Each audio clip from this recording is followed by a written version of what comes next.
Bismillahirrahmanirrahim. Assalamualaikum warahmatullahi wabarakatuh.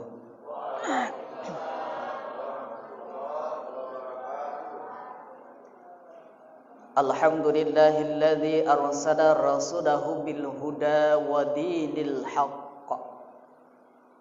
liyuzhirahu 'ala ad-dini kullihi wa kafa billahi syahida. Ashhadu an la ilaha illallah wahdahu la syarika lah wa ashhadu anna Muhammadan 'abduhu wa rasuluhu alladzi la nabiyya ba'dah ila yaumil qiyamah. Allahumma shalli 'ala Muhammad وعلى آله وأصحابه الأمجاد سلاما تسليما كثيرا وبعد أما بعد فيا عباد الله أوصيكم وإياي نفسي بتقوى الله فقد فاز المتقون سعادة الكرماء مشايخنا الأعزاء sekuming para alim masyayikh asatidz dipun muliakan Allah Subhanahu wa taala. Para bapak lan ibu tiyang sepah sedayanipun ingkang tansah kawula pundi, para sedherek ingkang rawuh teng Masjid Babu Salam menika ingkang sanget kula takzimaken. Monggo dalu menika kita sedaya sareng-sareng ngaturaken sembah syukur dumateng Allah Subhanahu wa taala ingkang tansah pinaringan kesehatan, pinaringan kekuatan lan keimanan sehingga kita sedaya saged sareng-sareng kumpul teng masjid ingkang mulia menika. Mugi-mugi amalan kula lan panjenenganipun sedaya saged dados wasilah nglebetaken kula lan panjenenganipun sedaya teng swargane Allah. Amin ya rabbal alamin. Para bapak lan ibu ingkang sanget kula takzimaken, saderengipun kula nyuwun pangapunten utawi napa Bu? Ya? Oh, mboten ngertos ya. Padahal saya tengok-tengok wajahnya ini wajah-wajah orang Jawa ya, tapi kok kayaknya tidak paham bahasa Jawa. Baik, kalau tidak paham bahasa Jawa akan saya alihkan ke bahasa Indonesia. Iya, baik, jadil, Jawa Deli. Apalagi yang lebih parah ya Delina, Jawa Deli orang genah. Insya Allah yang hadir di sini tidak seperti itu. Baik, pada malam yang ke-6 ini kembali kita tetap bersyukur kepada Allah seraya mengucapkan kalimat alhamdulillah atas segala nikmat yang telah Allah karuniakan. Dan tak lupa salawat kepada Rasulullah yang syafaatnya amat sangat kita harapkan. Jamaah yang dimuliakan Allah Subhanahu wa taala, tema yang diamanahkan oleh BKM termasuk yang disampaikan oleh protokol tadi, bahwa yang harus saya sampaikan pada malam hari ini adalah sebab-sebab kenapa Rasulullah Shallallahu Alaihi Wasallam bermurah tangan di bulan Ramadan. Nah, sebelum itu saya akan bercerita, boleh nggak Bu? Baik, ini kisah nyata. Di musim haji 2 tahun yang lalu, ada seseorang yang mohon maaf saya tidak sebut namanya. Saya takut atau khawatir mungkin akan tersinggung atau malu. Walaupun sebenarnya kisah ini menurut saya sebagai inspirasi bagi kita semuanya. Seseorang ini masih ada hubungan keluarga dan rumahnya juga di Semencirim, Pasar 4, masih dalam keadaan hidup sehat walafiat. Di musim haji 2 tahun yang lalu, ketika beliau akan berangkat menunaikan ibadah haji, ketika sudah diputuskan bahwa dijadwalkan tahun itu akan berangkat menunaikan ibadah haji, maka ia sowan kepada orang tuanya, datang kepada ibunya karena kebetulan ayahnya sudah meninggal.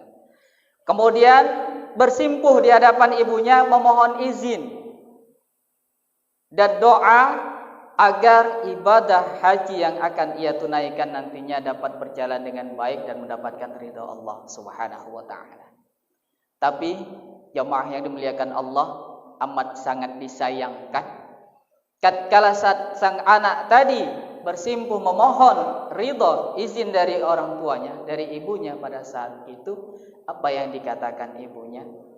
Wahai anakku, aku tidak rela engkau berangkat menunaikan ibadah haji sebelum utangmu yang 5 juta itu kau bayar dulu.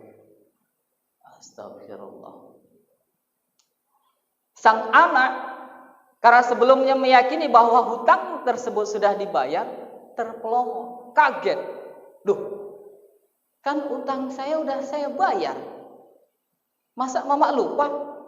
Kapan kamu bayarnya? Di mana? Sama siapa? Sang ibu tadi menepis. Tetap bersikukuh bahwa pokoknya kalau utangmu yang 5 juta itu enggak kau bayar, aku enggak rela kau pergi menunaikan ibadah haji. Karena sudah diingatkan tapi tetap sang ibu juga tidak mengakuinya, akhirnya pulanglah sang anak tadi menemui suaminya. Wahai suamiku, tadi aku sudah meminta izin kepada ibu, tapi ternyata ibu tidak mengizinkan kita menunaikan ibadah haji sebelum hutang 5 juta yang dulu itu kita bayar. Padahal sebenarnya saya yakin betul utang itu sudah saya bayar. Tapi karena mama minta itu dibayar dulu baru rela. Jadi gimana menurut abang? Kata sang suami, ya apa boleh buat? Ya mau tidak mau kita bayar. Terakhir tariklah dari ATM 5 juta rupiah. Keesokan harinya, singkat cerita, diserahkanlah 5 juta tadi kepada ibunya. Mak, ini uang 5 juta. Hutang yang mama anggap hutangku yang belum saya bayar kemarin. Tetapi saya yakin saya sudah bayar. Tidak apa-apa, ini saya bayar 5 juta. Kemudian di dalam hati, ya Allah, ini saya bayar karena permintaan ibu saya untuk membayar hutang. Tetapi saya minta kepadamu ya Allah, 5 juta ini saya anggap sedekah dan saya minta kepadamu ganti 10 kali lipat ya Allah. Itu doa sang anak pada saat menyerahkan tadi. Jamaah yang dimuliakan Allah, singkat cerita sang anak dan suaminya tadi berangkat menunaikan ibadah haji dan berdoa pada saat di tanah suci Makkah untuk memohon kepada Allah untuk diganti dari 5 juta yang ia sedekahkan kepada ibunya tadi. Ternyata begitu pulang kembali selesai menunaikan ibadah haji, dicek rekeningnya masuk transfer 50 juta rupiah. Dan dia tidak tahu siapa pemberinya. Karena pemberi tidak menyebutkan inisialnya. Subhanallah. Dia sebelum berangkat bersedekah kepada ibunya 5 juta, minta diganti kepada Allah 10 kali lipat. Begitu pulang dari menunaikan ibadah haji, diganti langsung berapa kali lipat? 10 kali lipat. Bolehkah kita demikian dalam melaksanakan ibadah? Boleh. Ketika kita beribadah, apapun ibadah kita kepada Allah Subhanahu wa taala, dengan ibadah tersebut dengan ikhlas kita mohon kepada Allah apa yang kita inginkan. Kalau kita yakin betul-betul, insya Allah Allah akan mengabulkannya. Allah Maha Pengasih, Allah Maha Pemurah, Allah Maha Luas, Maha Kaya. Jadi Bapak dan Ibu jamaah yang dimuliakan Allah, mari sama-sama pada malam hari ini kita meyakini bahwa apa yang kita infakkan, apa yang kita keluarkan, apa yang kita sedekahkan itu akan dibalas oleh Allah Subhanahu wa taala. Minimal dalam surah Ali Imran ayat 114 Allah Subhanahu wa taala berfirman, "Man jaa'a bil hasanati falahu 'asyru bi amsalihha." Barang siapa yang melakukan kebaikan, maka ia akan dibalas dengan 10 kebaikan. Hasanah, 10 kebaikan. Minimal. Bahkan dalam surah Al-Baqarah ayat 261, masalul ladzina yunfikuna amwalahum fi sabilillahi kamasali habbatin ambatat sab'a sanabila fi kulli sumbulatin mi'atu habbah wallahu yudha'ifu liman yasha wallahu wasi'un 'alim. Perumpamaan orang-orang yang menginfakkan hartanya di jalan Allah seperti dia menanam sebutir benih. Dari sebutir benih tadi tumbuh 7 tangkai dan masing-masing tangkai akan berbuah 100 butir dan Allah Subhanahu wa taala akan melipat gandakan pahala bagi orang-orang yang dikehendaki. Jadi kalau menurut perhitungan Allah Subhanahu wa taala, kalau kita infak itu minimal akan diganti 700 kali lipat. Jadi Bapak dan Ibu jamaah yang dimuliakan Allah, mari kita bangun keyakinan dalam diri kita bahwa apa yang kita keluarkan itu akan dibalas, diganti 10 kali lipat, bahkan 700 kali lipat. Pertanyaannya, yakin gak? Banyak sekali testimoni cerita orang-orang yang sudah mengamalkan sedekah ini. Kalau kita hanya sholat, puasa, zakat itu biasa. Tetapi sedekah, kalau kita bisa mengamalkannya dengan baik, insya Allah. Jadi Bapak kalau ingin kaya, jangan Bapak cuma nabung doang. Kalau Bapak punya uang 100 juta, kemudian ditabungkan di bank, apakah bank BRI, BNI, BTN dan sebagainya, itu paling berapa lah. Kalaupun berharap dengan bunganya. Tetapi kalau Bapak dan Ibu jamaah yang dimuliakan Allah, yakin kepada Allah, nabungnya jangan di bank. Kemana nabungnya? Kepada fakir miskin, kepada anak yatim. Insya Allah itu kembalinya, kalau bahasa ekonominya, ya bunganya itu 700 kali lipat dari apa yang kita keluarkan. Kembali kita yakin atau tidak. Jadi sekecil apapun akan Allah balas kalau kita ikhlas. Kemudian jamaah yang dimuliakan Allah Subhanahu wa taala, apa sih sedekah itu? Menurut bahasa, as-sadaqatu hiya kullu ma'rufin. Dalam usul fikih dijelaskan, sedekatun kullu ma'rufin. Setiap kebaikan, amalan kebaikan apapun itu dinilai sedekah. Termasuk senyum saja. Dalam hadis diriwayatkan, tabassumuka fi wajhi akhika sadaqatun. Senyummu kepada saudara kamu itu juga merupakan sedekah. Tapi ada syaratnya. Yang pertama, syaratnya agar senyum kita itu dianggap atau dinilai sedekah, itu senyumnya dengan ikhlas. Bibirnya terbagi 2 senyum. Jangan cuma sebelah saja, apalagi bibirnya ke atas. Ya, itu tidak ikhlas, maka ya tidak menjadi sedekah. Kemudian syarat yang kedua, ketika kita senyum harus ada orang di hadapan kita yang menjadi objek senyum. Nah, jangan kita senyum tidak ada orang, ya, senyum di hadapan tembok, di hadapan pohon, nah, orang akan ketawa. Senyum saja itu merupakan sedekah, apalagi yang ada nilai materinya. Bapak bangun tengah malam, teringat dengan istri. Begitu terbangun, oh ya, Bapak datangin istri, kemudian Bapak keluarkan dari celana Bapak 1, kemudian Bapak berikan kepada istri. Walaupun istri Bapak tidak ridho, tidak ikhlas, tapi Bapak memberikannya dengan ikhlas, insya Allah itu merupakan sedekah. Apapun yang kita berikan, kepada siapapun kita berikan, bahkan yang namanya sedekah itu tidak terbatas kepada akidah. Kepada non-muslim pun boleh kita bersedekah, kita memberikan. Maka dalam sebuah riwayat Rasulullah SAW menegaskan, ketika kita masakan, maka perbanyaklah kuahnya untuk bisa kita bagikan, kita berikan kepada orang lain. Namun jamaah yang dimuliakan Allah Subhanahu wa taala, ada urutan-urutan yang harus kita pahami. Siapa sih yang paling berhak untuk kita berikan sedekah? Ketika harta kita yang akan kita sedekahkan ini terbatas. Nah, sebagai acuannya adalah surah Al-Baqarah ayat 215.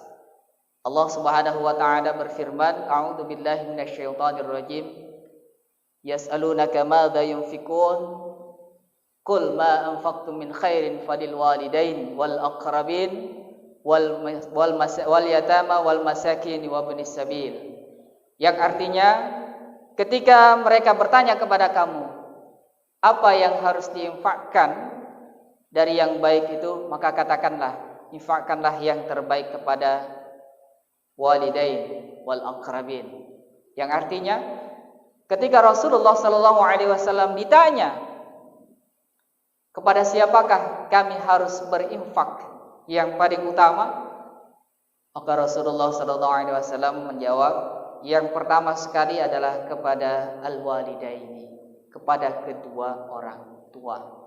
Jadi bapak dan ibu jamaah yang dimuliakan Allah Subhanahu wa taala, kalau kita masih ada orang tua, apakah keduanya atau hanya satu di antara keduanya, kita punya kewajiban untuk bersedekah kepadanya. Jangan kita abaikan. Apalagi kalau tipe orang tua kita memang tipe orang yang memang mengharap untuk diberikan oleh anak-anaknya. Kan ada orang tua yang merasa begitu berjasa dari melahirkan, menyusui, merawat, membesarkan, sampai anaknya tadi berumah tangga. Ternyata anaknya sukses, kemudian berharap agar anaknya itu membalas kebaikan-kebaikannya selama ini. Nah, ketika orang tua kita seperti itu, kita wajib bersedekah kepadanya. Apa yang dibutuhkan? Kalau memang bisa kita berikan uang, kita berikan uang. Kalau ada lagi, berikan pakaian. Kalau ada lagi, berikan perhiasan. Kalau ada lagi, ya apa yang memang dibutuhkan oleh orang tua kita. Itu yang pertama. Jadi sedekah yang utama adalah kepada kedua orang tua. Setelah kedua orang tua kita berikan sedekah, lalu siapa berikutnya yang punya hak untuk diberikan sedekah? Urutan berikutnya adalah al-aqrabin, kerabat. Al-aqrabin ini ada dua. Yang pertama, al-aqrabin yang ada hubungan darah. Apakah pak cik kita, mak cik kita, uak, ya, kemudian keponakan dan sebagainya, yang ada hubungan darah, baik dari pihak ayah maupun dari pihak ibu. Baik yang rumahnya dekat dengan rumah kita maupun yang jauh. Ketika memang keluarga kita yang punya hubungan darah ini membutuhkan uluran tangan kita, maka kita wajib untuk menyantuninya, berikan sedekah kepadanya. Kemudian yang kedua, yang dikatakan al-aqrabin adalah tetangga yang tidak ada hubungan darah, baik yang sebelah kanan, sebelah kiri, depan, belakang. Nah, terkadang kita punya hanya satu saja yang bisa kita berikan. Nah, lalu kalau hanya satu yang bisa kita berikan, kepada siapa yang kita beri yang lebih berhak untuk menerima sedekah dari kita? Sunahnya, siapa yang pintu rumahnya paling dekat dengan pintu rumah kita. Pada saat kita membuka pintu, maka pintu mana yang paling dekat dengan pintu rumah kita, itulah yang paling berhak untuk kita berikan sedekah dari apa yang kita miliki. Kalau yang punya cuma satu.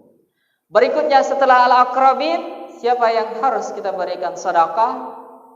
Al-yatama, anak yatim. Walaupun keturunan konglomerat orang kaya, bukan berarti dia tidak membutuhkan uluran tangan kita. Tapi ketika kita mau memberikan kepada anak yatim yang konglomerat, yang kaya raya, maka sesuai dengan kebutuhannya. Jangan kita asal memberi saja dan ternyata apa yang kita berikan tidak bermanfaat.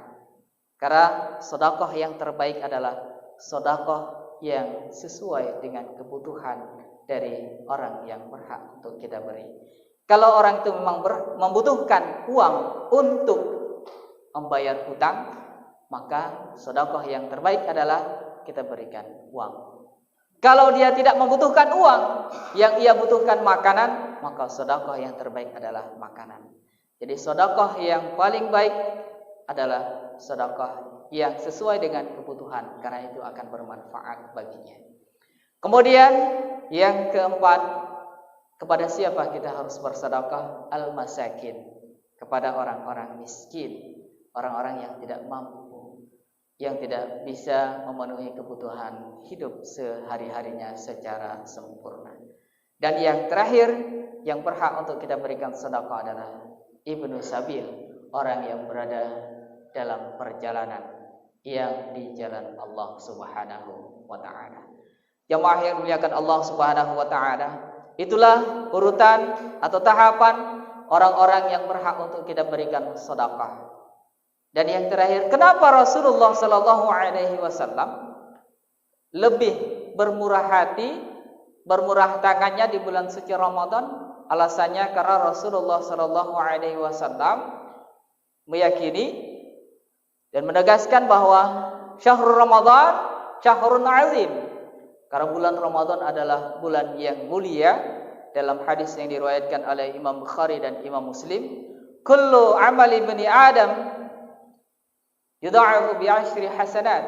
Setiap amalan anak cucu Adam itu akan diberikan pahala 10 kali lipat dari pahala di luar bulan suci Ramadan. Wa ila 700 dha'fin, bahkan sampai 700 kali lipat di luar bulan Ramadan. Oleh karenanya Rasulullah sallallahu alaihi wasallam sangat-sangat murah hati. Bukan berarti di luar Ramadan beliau tidak bermurah hati, tetapi di bulan suci Ramadan beliau bersedekah, berinfak, itu bagaikan angin yang berhembus terus menerus, tiada henti. Apa yang bisa diberikan, beliau berikan. Maka jamaah yang dimuliakan Allah Subhanahu wa taala, di bulan suci Ramadan ini mari kita manfaatkan dengan sebaik-baiknya peluang keberkahan dari Allah Subhanahu wa taala untuk meraih pahala yang terbesar.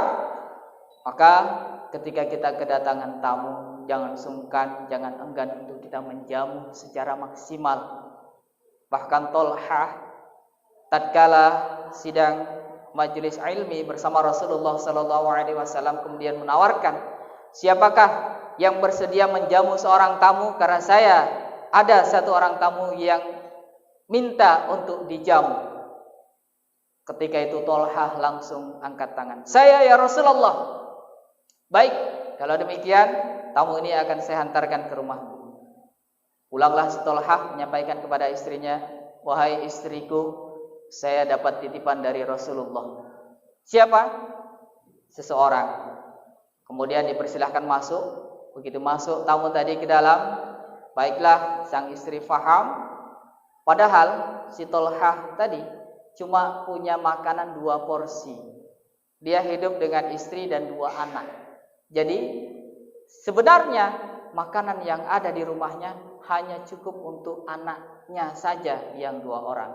Dirinya dan istrinya saja tidak ada jatah untuk makan pada saat itu. Tapi dia langsung mengacungkan tangan, bersiap untuk menjamu tamunya. Akhirnya sang istri bertugas untuk menidurkan sang anak.